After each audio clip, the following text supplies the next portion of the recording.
morning. I can see that I wish we could blame the time change, but it ought to go the other way around, that people are trickling in pretty slowly. We are behind, so I don't want to spend a lot of time waiting. I may end up putting you into groups where you only have one or two, and then you'll see people popping into your groups. So we are moving along. In the essay questions, I just want to give you a heads up on that, because of course it's always best to try and write the essays closer to when we cover the material. So we have finished essay 1 last week, and today we're going to focus a bit on the ability of the kidney to return things. We looked at how it filtered things out in the glomerulus, but now we'll go into the PCT mechanism, where most of the materials that you want to keep are reabsorbed, and actually some of the urea is reabsorbed as well that you're trying to get rid of.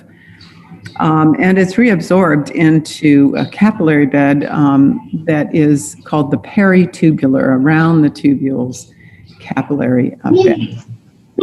So that's essay 2, the mechanisms by which that occurs. Essay 2. If somebody could turn off their microphone, use Sarah. Yeah, I'll just turn it off. I can. There we go. And then today we will get into one of the more difficult concepts that you're going to be faced with, which is this countercurrent mechanism in how the juxtamedullary nephrons are able to set up a standing gradient, meaning that you always have this gradient within the medulla's pyramid. And that's where those juxtamedullary nephrons send their long descending and ascending loop of Henle, and you get a very specialized capillary bed that surrounds that, as well as the collecting ducts called the vasa recta. So there's quite a bit of important histology here, and we'll focus on the mechanisms here, and then in the lab we can kind of revisit some of those mechanisms as we look at the histology of the slides you're going to be drawing, if you haven't drawn them already, and labeling today. So my ambition is to get as far as we can into essay 3. So you'll have quite a bit to work on over the weekend. Okay, so I'm going to start setting up these groups and give you 15 minutes in them. So let me make 5 groups here. Oops. Recreate. I've got to name them, I forgot. Sign manually. And recreate. Okay, let's call this group A. And you're doing questions 14 and 15.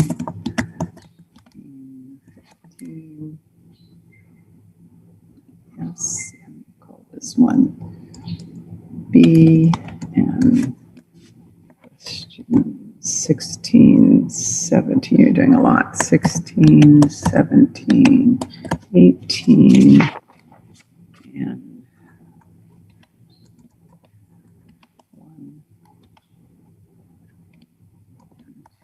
1, 2, yes, and then let's see, you are doing questions 3, 4, 5. 4, you're doing D, you're doing questions 6, 7, 8. Yes, and then group E, questions 9 and 10. 9 and 10. Okay, so let me assign a few people. How many have I got here? 20? Okay, so maybe we'll put, for this one, we'll put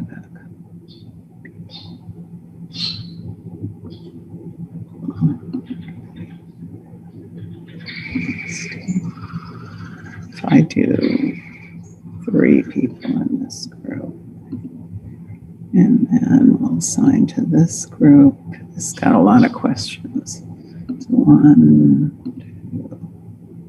2, 3, 4, and then assign to this group. 1, 2, 3, assign to this group. Got 3 questions. 3, 4, and assign to this group. Okay, so the rooms are a bit small, but you can get started. Don't forget you're going to be giving somebody the job of being the spokesperson. So you've got 15 minutes and people may pop into your rooms as they show up. All right, I'll see you in about 15.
see if I can get to share it.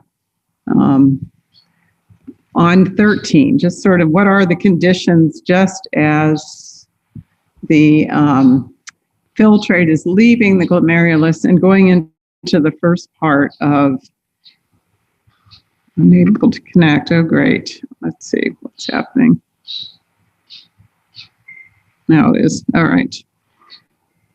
Just as the filtrate is leaving the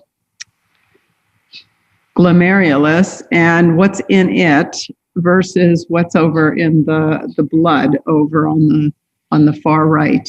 So this is a PCT cell that I only made it looking red here because I wanted to point it out, but it's identical to the ones on each side of it.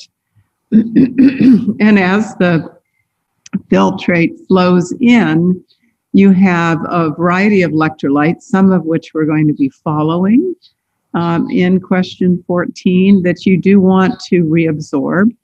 There are certain things like drugs and toxins that might have even been secreted by the PCT that we'll come back to later. But they, some of them may have been filtered out as well. We want to leave them behind.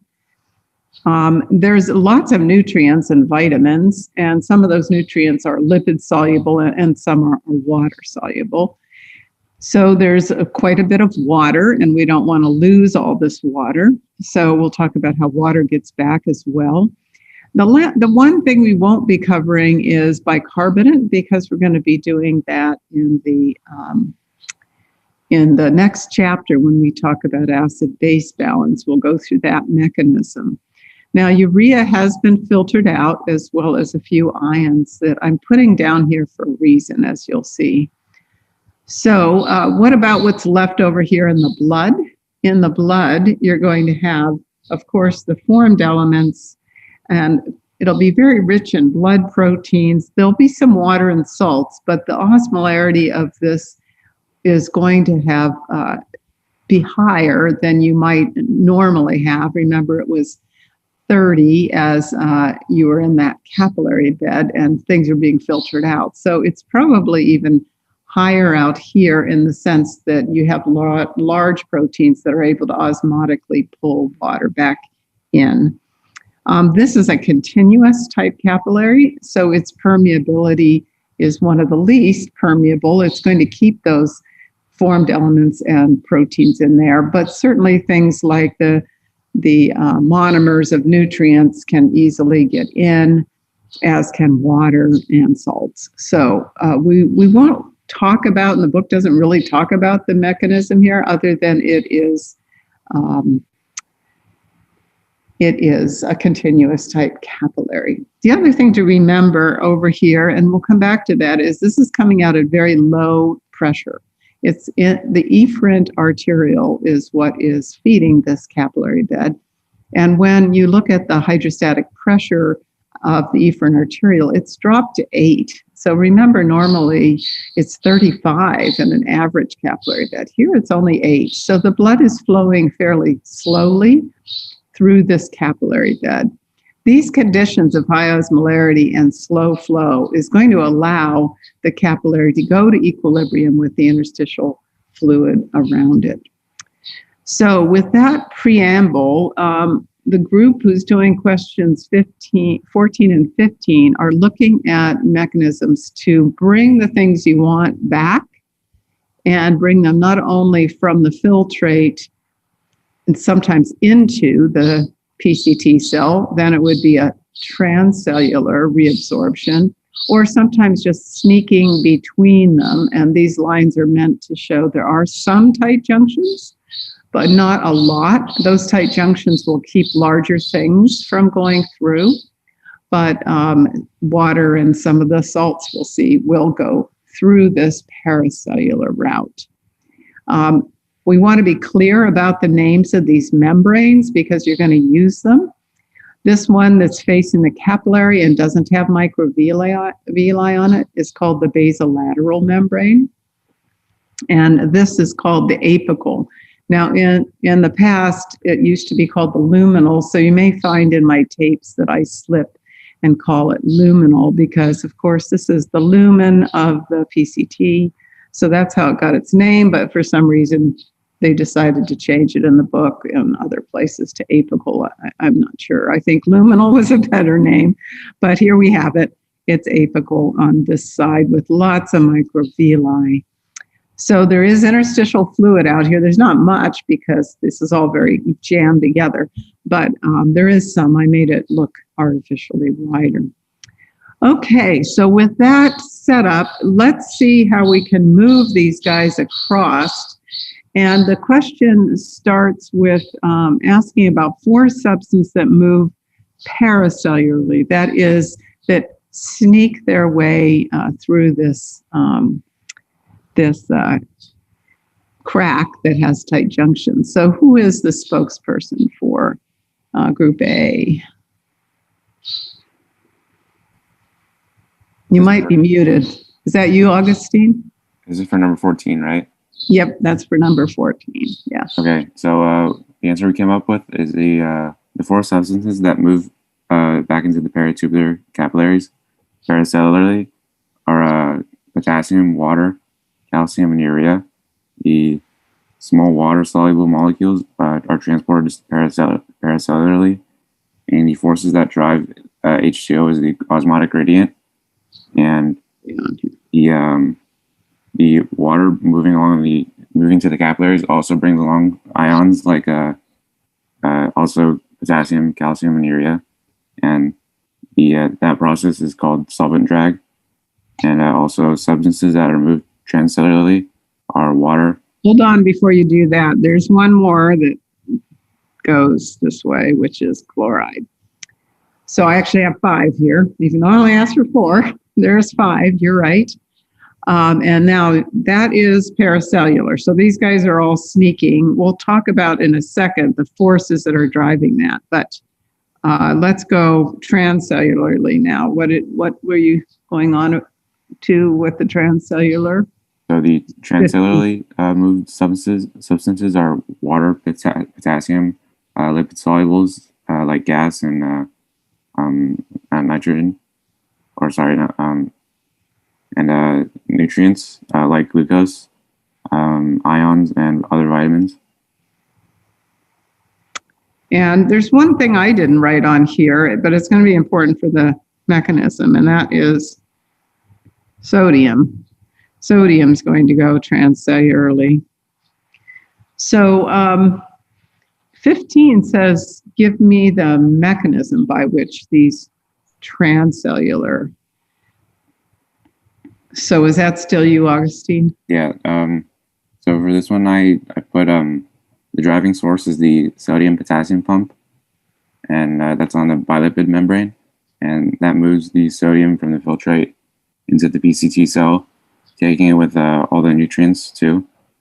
Water moves osmotically and follows the sodium and chlorine as well due to the electrical gradient, and the depleted potassium by the pump makes the ISF move paracellularly from the filtrate. Okay, so the potassium is moving paracellularly, but it's moving that way because the pump is moving so much potassium out of the interstitial fluid here that it's very low concentration out here. That means that it's higher than it's in the filtrate, and just passively it can go paracellularly. So I know this is messy because it's trying to show you lots of things. He nicely listed all these things, but the heart of this is the idea, and I think I wrote it a little lower down, that the sodium-potassium pumps here are only in the basolateral membrane. So most cells have sodium-potassium pumps, anywhere on the cell, but the side that faces the interstitial fluid has not only has the sodium-potassium pumps, but there's lots of them, and they're extremely active. So this is a primary active transporter using a lot of ATP, and that's why these guys have a lot of mitochondria. And the main way you're using that ATP is by pumping sodium just nonstop at a high rate, higher than most cells do, out into this interstitial space. As Augustine said, since that means that there's a lot of sodium out here, water will see osmotically that it needs to balance that, and it will be reabsorbed paracellularly. It will also go passively transcellularly through channels. That's what these kind of ugly looking blue lines are, is it's going through channels. And as the water moves, it's moving at such a rate, you can almost think of it like a tide. It's going to be carrying with it certain solutes, and some of those solutes are going to include some of the ions, calcium, magnesium, and also some of the urea will be sort of washed back in because water is moving so rapidly, paracellularly and transcellularly. Probably it's the paracellular that does the solvent drag. I don't think the book uses this term solvent drag, but Augustine did, and I do want you to know what we're talking about, since the book is not using the term, but describing it happening. Okay, so as he pointed out, this pump, which is, going like mad, it has to have not only sodium being pushed out, but potassium is being pulled into the cell. Now, it's pulled in at such a rate that you need to replenish that potassium in order to have the pump continue to work. Remember, the sodium-potassium pump doesn't work without both sodium and potassium being available. So there are two ways potassium is replenished so it could be recycled into the pump. I made it look like a channel, which it may well be, it probably is. There's a higher number of potassium channels. So potassium can leak out of the PCT cell and be recaptured into the pump. But it also means that potassium is going to be dragged in down a concentration gradient into the interstitial fluid. Some of that could end up being used by the pump, but of course some of it can also end up being reabsorbed into the blood. Same with the sodium. Some of that sodium is being reabsorbed into the blood. So we talked about, or Augustine and I talked about water following sodium. The other ion that follows sodium by a charge gradient is chloride. So there's no pumps or anything moving chloride, but whenever you have a lot of positive charges on this side, it's going to attract negative charges from this side. And the primary negative ion is chloride that has been forced out of the blood into the filtrate. So it can move paracellularly along its electrical gradient. Now, if you do look at the book, which we'll talk about in a second in the table, they often just say electrochemical, but I would like you to distinguish, this one is moving on its concentration gradient. This one's moving on its electrical gradient, because then you kind of understand the mechanism. So finally, how do we get all these goodies? Well, we're not going to use paracellular. We have to use transcellular because sodium cannot go paracellularly. Sodium has to go transcellularly. And by forcing it to go transcellularly, remember, you're pumping it out of the cytoplasm of the cell at a very high rate. So I made a tiny little Na because it's at a very low concentration. That enables you to use secondary active transporters. Now, why this has got lots of microvilli is that means you need lots and lots of different secondary active transporters. You're going to link sodium to glucose, sodium to lysine, sodium to proline. I'm going through, you can go through 20 amino acids, right? And as far as I know, most of these are pretty specific to carrying only being a symporter only with sodium and some other nutrients. So you need lots and lots of them here. You got to have a lot of membrane to do that. Vitamins are also brought in this way. If they're, remember, if they're fat-soluble vitamins, they probably never left the blood because they're on a protein. But if they are water-soluble vitamins, then they can be brought back through the a symporter with sodium as well. And even some electrolytes, the book doesn't say which, so I wouldn't ask you, are brought in with sodium. At least not at this point, we wouldn't discuss it. So I know this is a bit messy. I tried to make it neat before class started. If you would like to see, whoops, I got to wake it up again. If you'd like to see a sort of a summary of this, but as I said, sometimes it's a little on the vague side. Why is this not moving? Everybody's going really slow, even everybody's internet. Here we go. There is a table that you should really know. And the first box at the top of the table on page 993 talks about the PCT, talks about various things we just covered being reabsorbed, and the mechanisms by which you are reabsorbing them. So remember, though, to distinguish instead of just electrochemical, the idea that this is going more on its electrical gradient and this is going more on its concentration or chemical gradient. Okay, let me see if this will start speeding up. The talking between my tablet and this is a bit slow. So going back to last week, I also want to stress that this is the rate at which this and the efficiency at which all this reabsorption occurs is dependent on how quickly the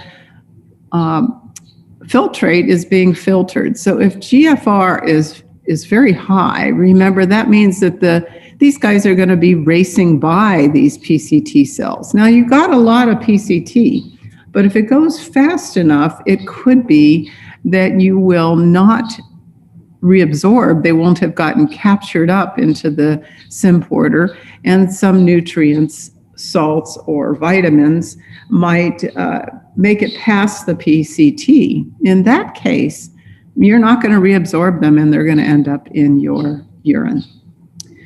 Another reason why things might not get reabsorbed is this concept from 103A, you might recall, is that any of these carriers, whether they're the sodium symporters here or later we'll talk about facilitated diffusion carriers, if you exceed their transport maximum, so if there's so much of something out here, like a diabetic with a lot of glucose in their blood, and therefore so much glucose here that it's kind of washed away before the transporters have enough time to quickly move it. It's not that your GFR is high, it's just that it's not being moved adequately. Then what you're going to find, and again, this is kind of going slow, I'm sorry, is that you'll leave glucose out here once you get past the PCT. If glucose is high out here, then water is going to be less motivated. It will be somewhat reabsorbed, but it won't be reabsorbed as efficiently, and therefore more water will stay behind as well. So a few things to focus in on here, and that is this idea that we talked about last time, that GFR needs to be regulated so that these guys can be efficiently brought in. If Tmax is exceeded, then you will leave not only some of the solute behind, but you may leave some of the solvent behind and find that you produce urine at a higher rate because you're not able to reabsorb as much water. And this is actually what happens in diabetics. They get high blood glucose, which makes high glucose in their filtrate. And that means less water reabsorbed. And often their first symptoms are that they urinate at a high rate because they're unable to reabsorb as much water. As long as they're drinking, they don't get dehydrated, but they're urinating at a high rate. One last thing missing from the book, because they focus so much on this apical membrane, they don't really discuss, well, the nutrients got into the PCT. but they don't say how it gets out. And the way most nutrients are getting out is facilitated diffusion, meaning a carrier, not a channel, because these are big. So glucose, the amino acids are all being pushed out by their concentration gradient. They're following a concentration gradient. They're being pulled in with the sodium following its concentration gradient, being enriched inside the PCT, and then able to go out because, remember, it's been depleted in the blood. They're just following their concentration gradient. So for you guys who like to take multivitamins, you might notice that when you do, you end up with often bright yellow or P, because some of those vitamins will exceed the T max. Most people end up taking vitamins that are probably higher levels than normally would show up in just eating foods with vitamins, and therefore you end up with it in your urine and excrete some of those. Okay, so good job, you guys. There's one other, again, this is moving a little slowly, but I'm slowly getting the talking between these two critters. My laptop and my tablet is pretty slow. There's one other concept that I believe is in the next group that we'll come back to, and this idea of secretion is also going on in the PCT. So did I assign you guys 16? I probably should. Yes, so group B is doing 16. So I should have given 16 to Group A. Oh, well, Group B, you can talk, as if somebody who can talk about secretion, and then we'll talk about percentages and such of things. Who is the spokesperson for Group B? I'll be talking about number 16. It's Jessica. Oh, okay, great. All right. I just did it, but why don't you do it again? Oh, okay. Sorry, I saw it in my table as part of A. Yes, go for it, Jessica. So, like you said, Tmax and GFR both affect the efficiency of transcellular reabsorption. So when the Tmax is exceeded, there are no more transporters left to bind to the ion. So the remainder stays in the filtrate and then shows up in the urine. And when the GFR is high, there's a faster flow. So ions may not have a chance to bind to a transporter. And that means a lot of ions may be left behind and show up in the urine. Great. And not only do they show up in the urine, but remember this sodium ion is then picked up by chemoreceptors that are the macula densa, and that can help intrinsically cause a slowing of the filtration process, and GFR will slow by intrinsic mechanisms that we talked about last week. So that also helps explain why you want to use sodium as your signaling molecule to know that GFR is too high and you need to slow it down in order to allow for efficiency by the PCT. Okay, so who is doing 17? Let's see, 17 is the secretion. Let me see if we can move it down again. I'm the speaker for number 17.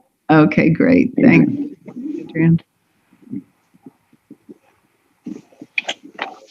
We're talking about the substances secreted by the peritubular capillaries, correct? Yes, so most of the secretion is done at the PCT. There is some secretion that are hormonally regulated things secreted later, but we'll just look at the PCT right now. Yeah. Okay. So for number 17, the question asks 4 substances secreted by the nephron. And I have written down within the PCT, there's hydrogen ions and nitrogenous waste, like NH4+. And then as we go down to the descending loop of Henle, we have water being secreted out, and excess water being secreted from the peritubular capillaries. As we go up the ascending loop of Henley, Well, let's just stick with the PCT at this point. So let me catch up with you because they're so slow talking. I can't use my pen. So you said H plus is secreted in the PCT. What else? yes. Anything else? I was getting confused with a different chart on my notes. Give me one Yeah. second. I can understand it.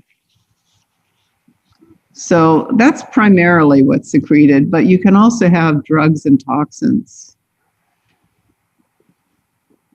that I put higher up. And that means you have to have some kind of transporter for these guys to secrete them in the urine, to actively remove them from the blood. So sometimes they do design drugs that, not toxins, but they design drugs that are meant to be actively secreted by the PCT so that you can clear the drug from the person's bloodstream at a rate that it is important to clear because they might in themselves be toxic. So later we'll see that the two ways in which you remove drugs and many toxins from your body is by your urinary tract, filtering them out or secreting them actively, or your digestive tract, namely your liver, which often removes them and either metabolizes them, breaks them down, or can store them in fat within the liver. So we will also be talking about renal clearance. I think that's a question that's coming up soon, which talks about how quickly things like drugs are removed. So he started to go on, which is great because we will be going on later. So let me just put that down. And since this is, again, talking very slowly, let me do it as a text box. So where else were you talking about secretion going on, Adrian? That happens down the descending and the ascending loop, and also in the DCT and the collecting duct. Okay, so, and what sorts of things are secreted? In the descending loop, water is secreted from the loop of Henley. Mm-hmm. In the ascending loop, urea is secreted. No. No. No, sodium, Oh, no, I'm reading a different book. Sodium, potassium, chloride. right. And the DCT? The DCT, water. Oh, sorry, I'm getting confused again. The distal convoluted tubule is salts and calcium, with the help of Calcium is parathyroid hormone. reabsorbed, but something else is secreted, HPO4 plus, phosphates. No. Remember, we're going out into the filtrate. We're not going to go Yes. into the blood, right? And we could be secreting potassium here, right?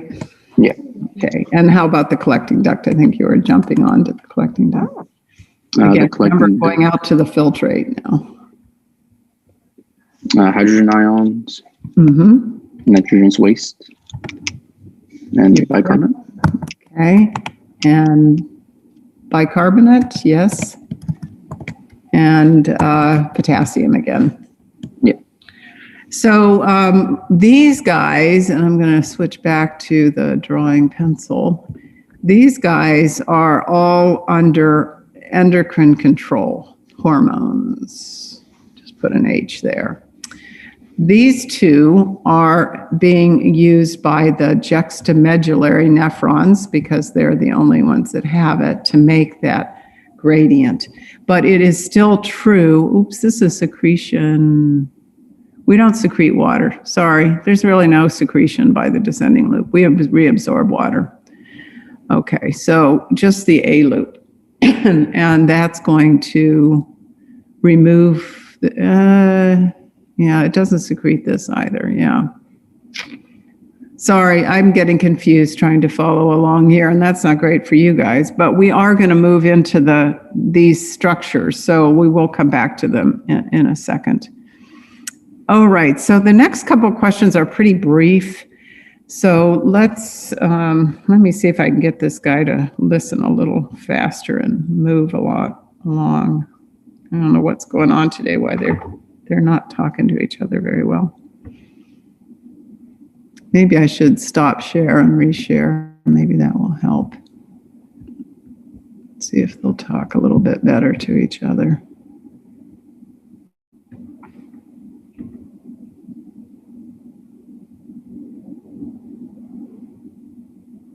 Oh, that's better.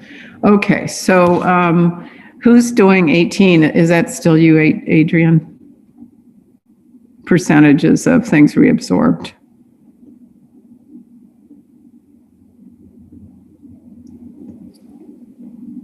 Somebody else talking about this? I can do it. Okay.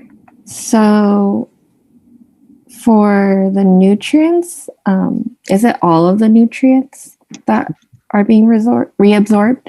Unless they exceed Tmax, right? Okay, so I just put N for that. All right. Okay, and then for sodium, it's 65%. Okay. For HCO3, it's 80%. For chloride, it's 60%. For potassium, it's 55%. And for urea, it's 50%. Okay, so remember, this is reabsorbed. So we just want to be clear. That means you're going from the filtrate into the blood. So it shouldn't surprise you, given what we just talked about with the mechanism, that these two should be pretty close to each other, since this guy is following that guy. They're dependent on one another. Same with this guy. Sodium is being used to move these guys, but since there's much more sodium ions, if you just counted them up in your blood and in your filtrate than there are nutrients, then you're going to be able to get all of this, and it will help you get this, which will help you get this. So what about the others? Well, we are going to come back to this guy later. We're going to talk about its mechanism later. And the book says 80%, and then other places it'll say virtually all of the bicarbonate is under normal conditions reabsorbed in your PCT. But this will be pH dependent and PCO2 dependent in your blood. So again, more on that later. And similarly, we'll see where the rest of the potassium has followed this sodium passively. But once again, you need this gradient where you have more sodium is going to be in your interstitial fluid on the basolateral side of the PCT, which means you also have less potassium on that side. So potassium is following this passively paracellularly to come back into the PCT. Now, this is probably the most surprising of all of them, that you do reabsorb about 50% of the urea that is in your filtrate. And you know the purpose of your kidney, and one of the purposes is to get rid of this stuff. So luckily, Noah had a friend who knew of a couple videos that might help you with this. I put them in announcements, and we may get as far as the urea recycling, which is the second of these videos. But I even posted the first one, Noah, because it does talk about the importance of urea in enabling you to not just reabsorb water, but its use in the mechanism of getting rid of the urea itself.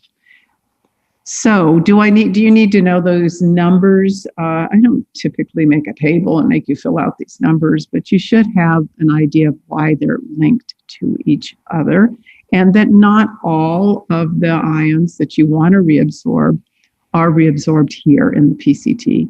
So as we go into the rest of the nephron, you'll see more of these ions are going to be reabsorbed. But the nutrients, unless you're greater than Tmax, should all be reabsorbed, or they may not all be reabsorbed if your GFR is very high and for some reason not being intrinsically regulated.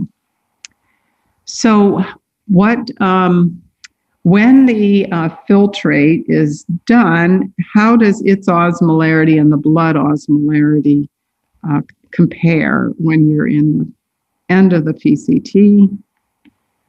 What's the blood and the filtrate osmolarity? Who's got the answer to that from this group?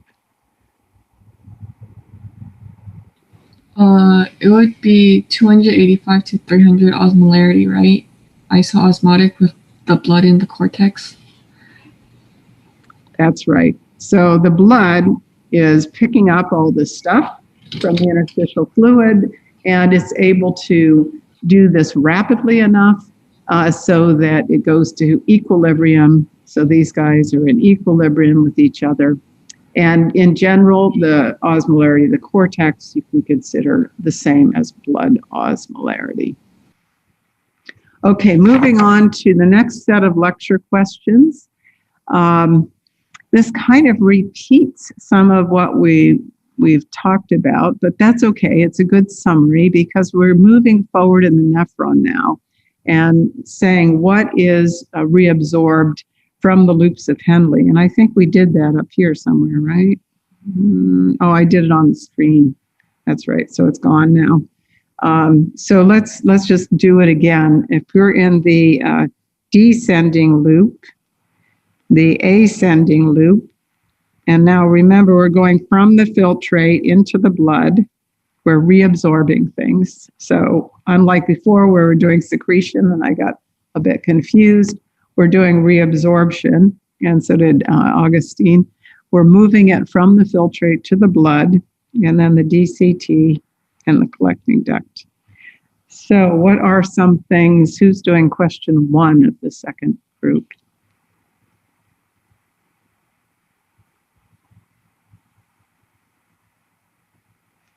I know it's kind of a small group. I could try. Okay, Jessica, thanks. So the loops of Henle reabsorb sodium, potassium, chloride, and water. And the different loops do different things, which we'll see in a second. Water's reabsorbed in the descending loop, and salts are being reabsorbed into the from the ascending loop. Okay, how about the DCT and the collecting ducts? The DCT reabsorbs sodium by aldosterone, and chloride follows. And it also reabsorbs calcium by the parathyroid hormone. Okay, great. And the collecting duct? The collecting duct reabsorbs water by ADH, sodium by aldosterone, and chloride follows as well. And then the CD also reabsorbs urea, which is increased by ADH. What reabsorbs urea? The collecting duct. No, it lets out urea. So it's not, well, I guess it's reabsorbed. Yeah, it's sort of reabsorbed, recycled. So I'll go with that. I'll just put in parentheses, recycled. So it might go into the blood, but most of it's going to go back into the tubule or stay in the interstitial fluid. So that's why I put it in parentheses. Great, perfect. Okay, so if we were to look at the general osmolarity, we're over here, of the cortex, I just mentioned that it was isoosmotic with the rest of your extracellular fluids at 285 to 300 milliosmol. And then question 2 says, in the deepest part of the medulla, what's the osmolarity? So interstitial fluid of the cortex is what we just gave, and in the medulla, what is the deepest part? What is the osmolarity in the interstitial fluid? Did anybody do question 3? Oh, yeah. The ISF in the deepest part of the medulla is 1200. Right, 1200 milliosmol. So there's this gradient of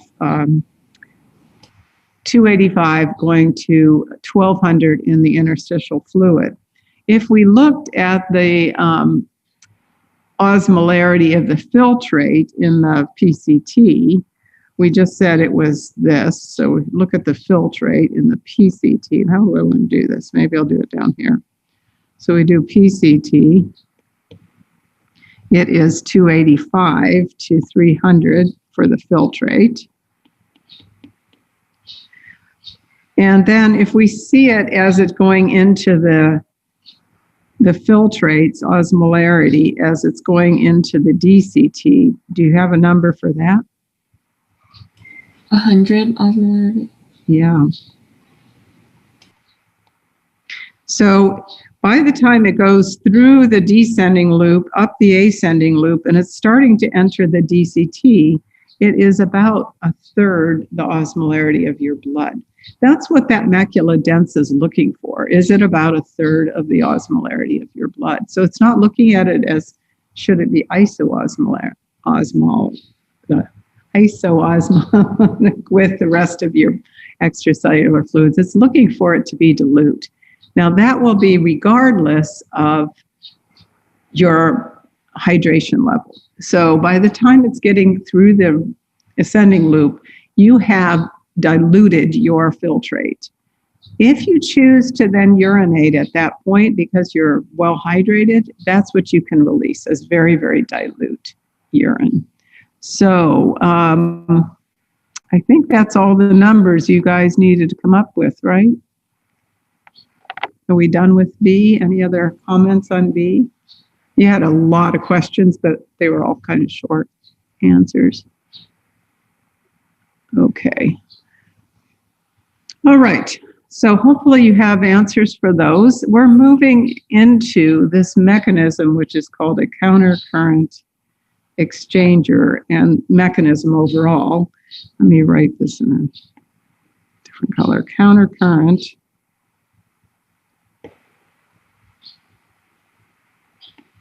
mechanism.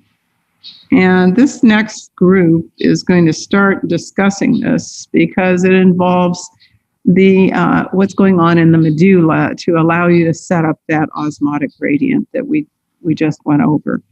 So it first asks, what's a feature common to any countercurrent mechanism? And who's going to be the spokesman? Oh gosh, do I only have 2 people in this group now? Group C? Looks like I only have Angela and Dina. Is there anybody else in that group? Well, do we have a spokesperson between the two of you? I came in late to the group, so I wasn't really sure what was going on, and I didn't know if they were all just working. Nobody was speaking. So I'm not really sure if we have a spokesperson, and I confess that I'm not super prepared for it, but Okay. I mean, I can take a stab at it. Sure, that's all we ask. Right now, I'm only showing Angela as the only other person. I know that group had more people than that, so Yeah, I don't know they may where. have gotten cut out of their internet or something and not be. Yeah. It took me a while to get set up, so I was like, I don't know what's going on.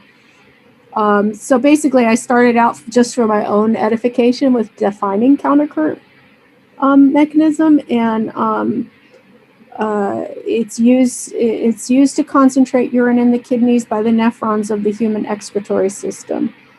The nephrons are involved in the formation of concentrated urine, and they extend all the way from the cortex of the kidney to the medulla and are accompanied by the vasa recta. And then I wasn't really sure what you were looking for the question.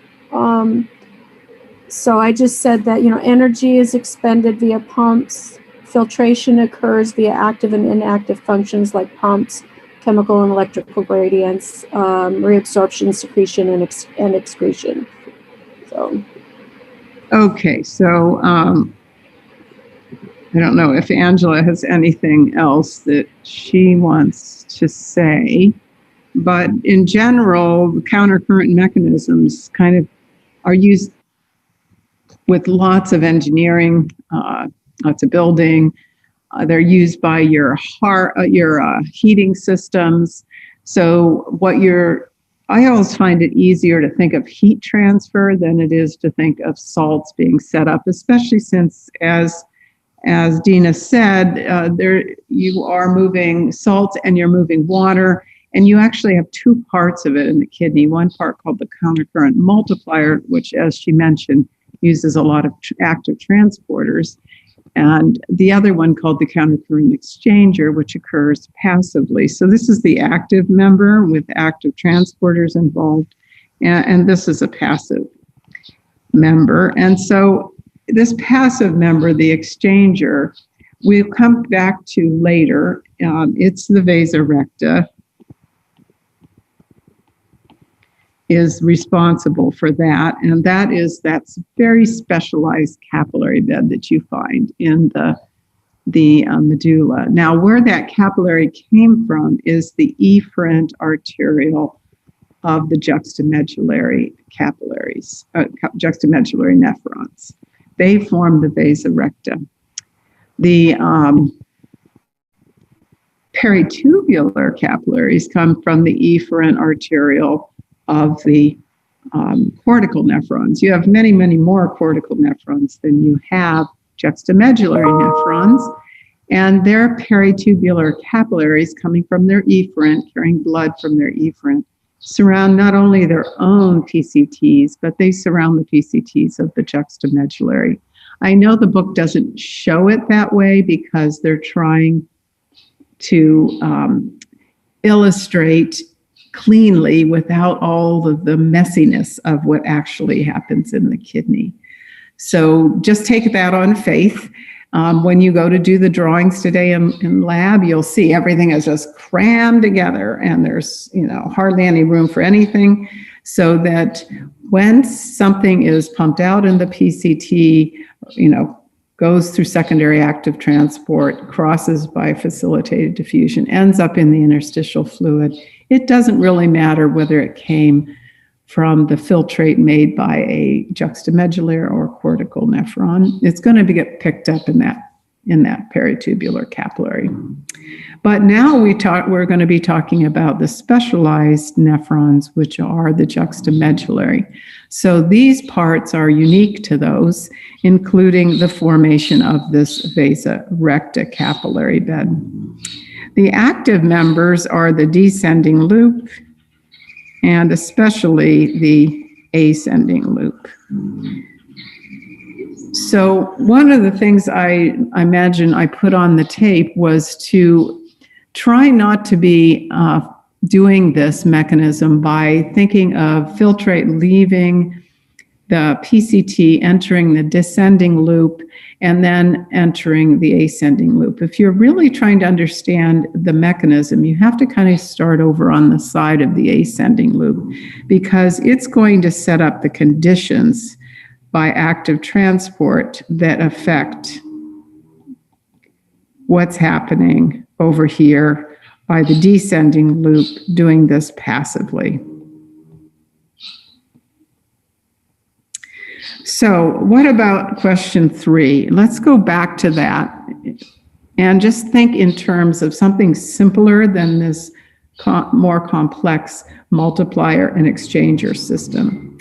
If you think of, I use the wading birds in the bay, but you could also think of your own house heating system now that it's getting cold out. Typically, when you make a furnace, you put ducts throughout your house. You may know of them because they blow warm air. If you have a forced air furnace, they're blowing warm air into your house. And where they're getting this, if you have a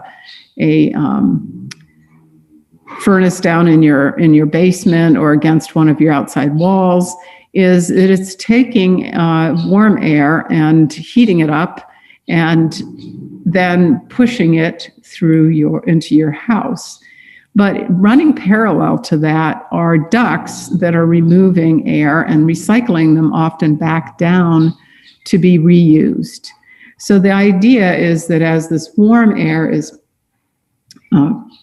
passing, maybe I should start with the cool air. As the cool air coming out of your house, it's in one duct system. It's passing very close to the warm air duct system, so that as the air is leaving, it's picking up some heat that's then reheated by your furnace, brought back. So it's almost like you're recycling that heat. And in order to do that, you have to have the ducts very close together, and you have to have some material that allows transfer of heat from one source to the other. So whichever one works better for you, you could think of the wading bird and blood, and the hot blood as it leaves the core of the body of the bird. It's being transferred to the colder blood, the venous blood coming back up from the feet, so that you are conserving that heat in the core of the body of the bird. Just like in our furnaces, you're trying to conserve the heat in the house and not lose it. You could just vent right out to the outside, but then that would mean you would lose heat just to the outside world. But by passing the pipes close together and allowing easy transfer of heat, you can sort of recycle that heat, bring it back in. So the two things you need are two fluids or gases. Blood was the fluid, or gases moving in opposite directions.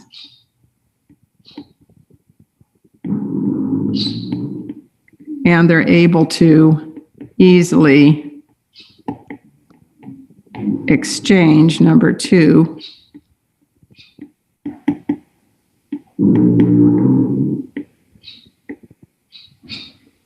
via gradient, some sort of gradient between the two.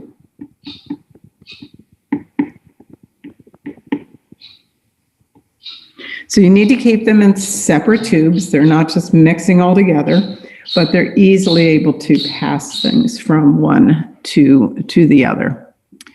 So question 4 gets into more of the specifics of this and starts with this multiplier. So let's first look at the multiplier. So if we have the nephron here, here's the PCT. Tell me a bit about this is a collecting duct, say, with other nephrons coming in. Tell me about its histology, and if you know it. We're going to do more of this in the lab in about a half an hour. But if you're in the D loop, what kind of, anybody can just chime in, and what kind of tissues form the wall of the D loop? Subtype of tissue.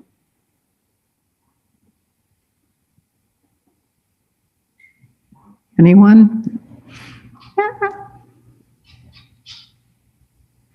Simple squamous. And they're really flat, simple squamous endothelia cells. This is going to allow us to fulfill one of our things. We're going to have a rapid movement, right? You can do something rapidly by diffusion if you use simple squamous. Be okay?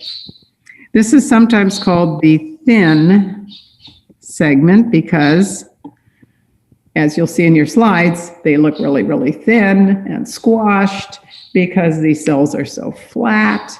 So that extends, and maybe I should have color-coded that. That extends until you get some way up the medulla. Here is the border. We'll make the border right here between the medulla and the cortex. And then it turns into the thick segment. And I probably didn't make this long enough. This is the thick segment. This is the A loop. So you kind of get two parts to this A loop. You have a thin part here because A loop is telling you ascending. The filtrate is ascending back towards the cortex. And there's a thin part of it down here, and then there's a thick part of it here. These are thick because they are simple cuboidal. And they need to be that because they are actively secreting. So this is kind of what I was hoping to remind you of as we looked at the slides, that the histology is telling you something about what they are doing. What they're going to secrete, and I made this a little bit small, is, as I believe it was Adrian talked about, they're going to be secreting into the interstitial fluid. So we're not going to worry about the blood yet. They're going to be secreting sodium, potassium, and chloride. Now, this is where the book oversimplifies this. The pumps that we're talking about are not the sodium potassium pump. You do have sodium potassium pumps on the basolateral membrane, but the real pumps we have to worry about actually move 3 ions. You haven't had this before. This is a symporter that's not moving just 2 things, it's moving 3 things. It's moving sodium, potassium, and chloride. So it's being pumped out into the interstitial fluid here from the filtrate. So remember back when we did the numbers, we saw that only 65%. So you're going to have the A loop, oops, that's an A. A loop is going to be bringing more of that back, even without any hormones, because what ultimately is going to happen to what's pumped out here into this interstitial space is it will be picked up by our countercurrent exchanger over here, the vasa recta. We will come back to that shortly. But what it is doing to this interstitial fluid is it's increasing its osmolarity. So all of this sodium, potassium, and chloride is increasing the osmolarity, not only on that side, but on the side close to the descending loops. The descending loops see that, and they are impermeable to salt, and we'll talk about in a minute why that has to be, but they are permeable to water, and water is going to exit them in all directions as well, because osmotically it's going to be pulled out by the salt. For that to happen, this guy has to be impermeable to water. If it weren't impermeable to water when the sodium, potassium, and chloride were pumped out, if it had aquaporins like most body cells do, water would just follow the sodium out into the interstitial fluid, and this would, you would not be able to make the osmolarity of this go up.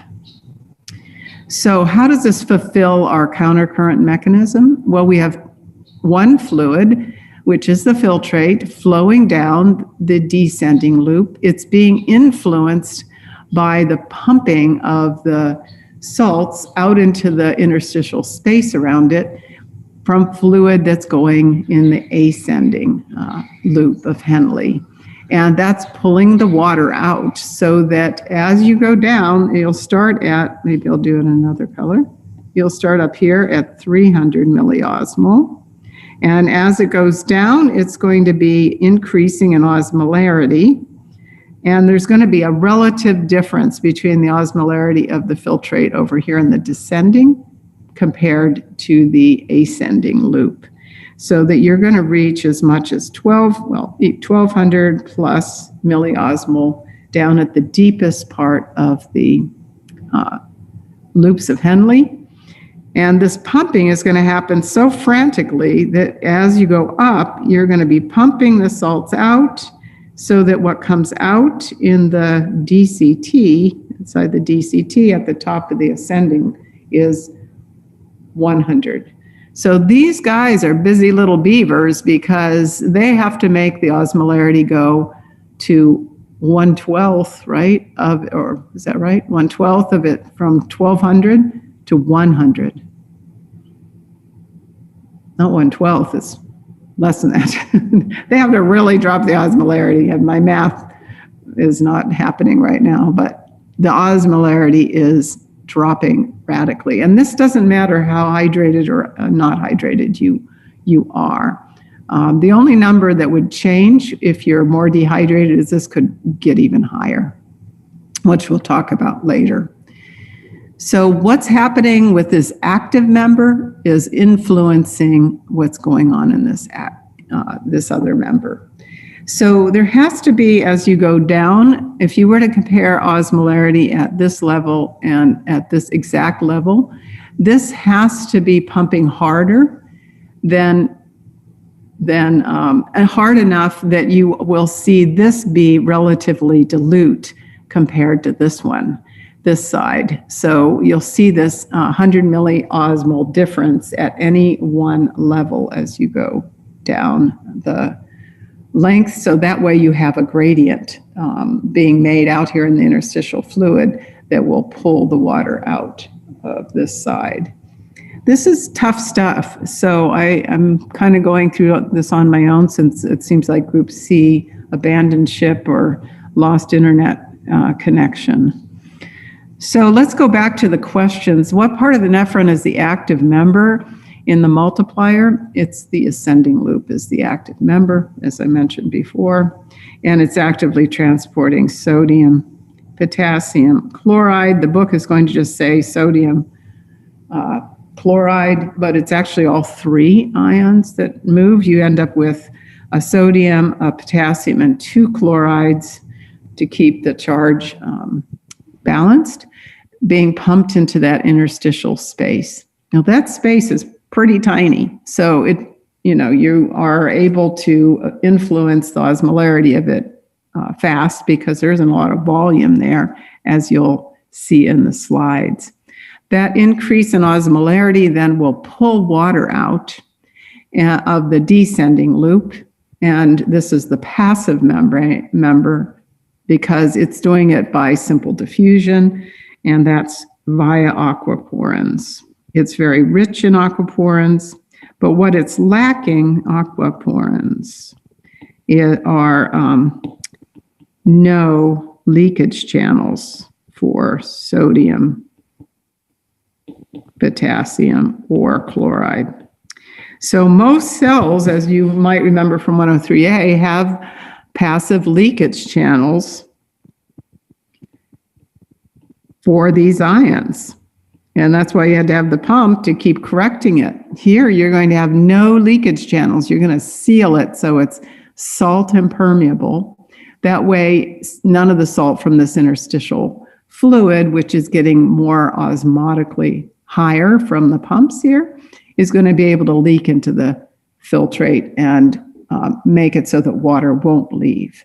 We really want that water to leave, so we make it salt impermeable, but highly permeable to water. Water runs out to get into this interstitial space where you have high osmolarity.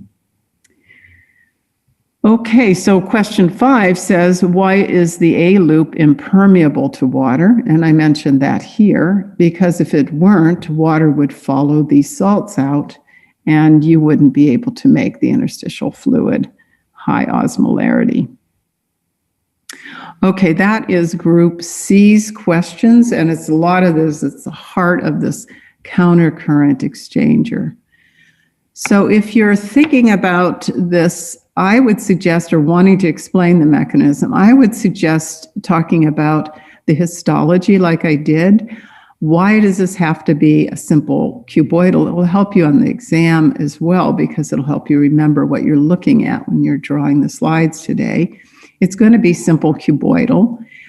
They look blurry because they have to have a lot of transporters. They have microvilli on them, and they're massively churning out sodium, potassium, and chloride into this interstitial space.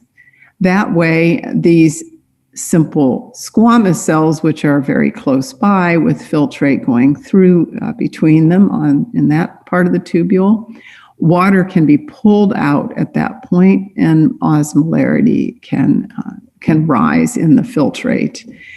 That means if you're losing water, you're losing volume too. right? Water's being lost, volume's being lost. You have very high osmolarity, low volume filtrate here as it ascends. And we'll talk about this thin loop later, but as it ascends, it hits these simple cuboidal cells that start pumping out salt, leaving behind the only other main constituent that is going to contribute to the osmolarity is urea. So what you're ending up doing is removing salt and leaving behind urea. Osmolarity is dropping to the point where you reach 100 milliosmol, and most, not all, but most of the remaining solutes in this filtrate at this point are going to be urea. There is some salts, obviously, but most of it will be urea. Okay, this is a complex mechanism. If you think about it even briefly, you'll say, well, God, if water leaves and this osmolarity here is due to sodium in the interstitial space here, then that would dilute this. That's where the other guy comes in to play, which is the countercurrent exchanger. So this will be part of group D. I kind of answered the first parts of this question, and we are running out of time. So who is in group D? I have Stephanie and Lewis still here. I know there were more of you.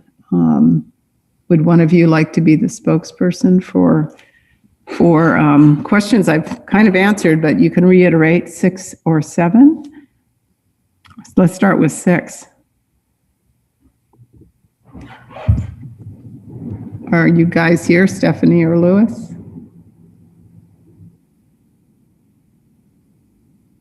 So who is the passive part of the countercurrent multiplier?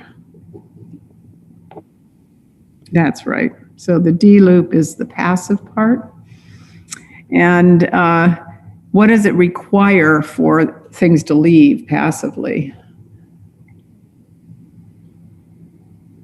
What's driving this water to exit the D loop? I should point on here. What's driving this water to exit the D loop? What's pulling it out? It's this salts, right, in the interstitial. And where did those salts come from? Those salts came from the filtrate that's going in the ascending limb. So for 7, for each step, give the consequence of that countercurrent multiplier. Now there is a slide that does this, step 1, step 2, step 3, in the posted PowerPoints for the lecture slides, and I think I go through it in the recorded lectures. So that question you should be able to answer, have the answer to in that slide. It's really literally right from it. But once again, it's the active pumping of sodium potassium chloride out of this ascending loop makes the interstitial fluid around the descending loop high osmolarity, pulls water out. Water follows that high osmolarity of the interstitial fluid. And as the water leaves, the filtrate gets more and more concentrated as it goes out.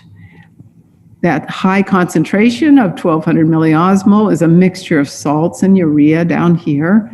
As it goes up, you use those high salts to pump them out and repeat the process. So I think the book actually describes this as a positive feedback loop. So hopefully you can kind of see that by removing the water, you make it so that you have a higher concentration, a lower volume, and that allows you to have a lot more salts here. Well, not more, but they're concentrated, and you can pull those out and cause more water to leave. So it's a circular kind of feedback loop where they aid each other in this mechanism called a countercurrent multiplier. So we'll leave on one note here. You might go, well, gee, if water leaves, salts are concentrated continually because this pumping goes on regardless of your hydration level. The ascending loop is doing its thing. then you would end up counteracting each other. The water leaving would dilute the salts. But that doesn't happen because of our other member over here. I'm going to have to move you guys so I can see it. And that is the vasa recta. So question 7 says, question 8 says, explain the features of the vasa recta and why its blood flow to enable the gradient of the interstitial fluid in the medulla to be stable in its osmolarity. So if we kept either leaking water or pumping salts, you could see the osmolarity would fluctuate. But that's not the case because the vasa recta basically is there to pick up the water and the salts at the same rate they exit.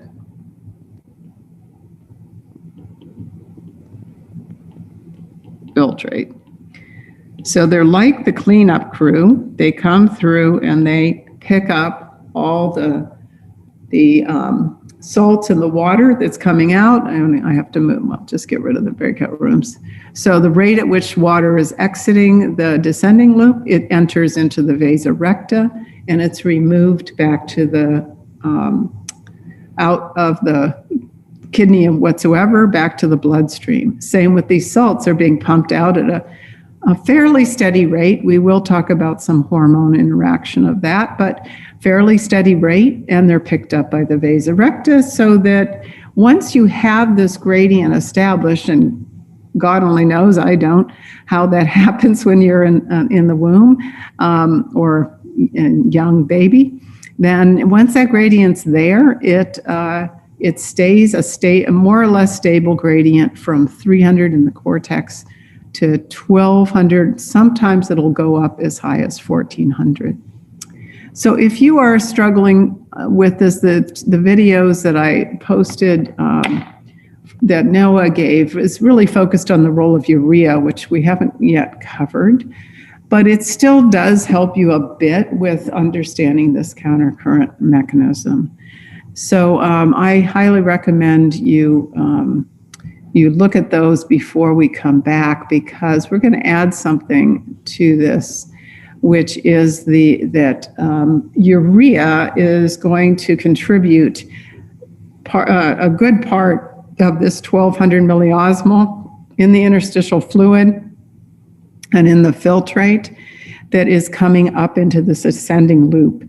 And that's why you're going to need the deepest part of this be thin, because it's going to move passively. And so when we come back on Thursday, that is where we're going to start. So that means that Group E will begin, and I'm going to try and reconstitute Group E, if that makes sense. Let me just go back to seeing who's in the groups. Oops, there it is. They rearrange things all the time. So it looks like, I'll just write it down. It's going to be Jasmine, June, Kalsang, and Noah. So why don't we reconstitute you guys, since you had a hard one, which is this urea recycling. And then we'll start into hormonal regulation that acts on the DCT and collecting duct, and they do interact with things that Group E is talking about, and that should finish us up. So we will still be a bit behind, but hopefully we can still do the exam on time, because it kind of pushes it to, I think it's the week of Thanksgiving. It would push it till after Thanksgiving, which you may not like or you may not care about. I don't know. We could talk about that. Just because I have noticed that if people want to have a holiday, they don't want to be studying for an exam when they come back from it. On the other hand, of course, holidays give you time to work on this. So as far as the essays, we've totally finished essay 1 and 2, and we've done the first half of essay 3. So the second half brings up urea recycling and the hormonal influence on the on this standing gradient in the medulla. So the next essay really is talking about micturition, and we can do that pretty quickly. It's essay, the lecture questions 17 through 19. The parts on the hormone really overlap fluid balance, so I think we will be able to hopefully do that pretty quickly, because it not only overlaps the earlier lecture questions, but it overlaps stuff you learned in 103A, which is the hormones of water balance and salt balance, ADH and aldosterone. We also touched on those in the first midterm on the cardiovascular system. So I'm hoping that that we can do that part pretty quickly if you step up. Okay, so I will see you in 10 minutes for the lab if you're coming to that lab section. And why don't I end the lab section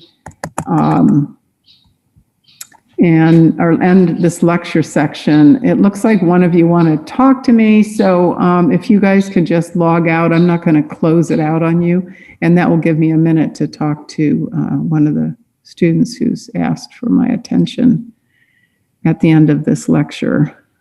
Okay, I'll see you at 11:10.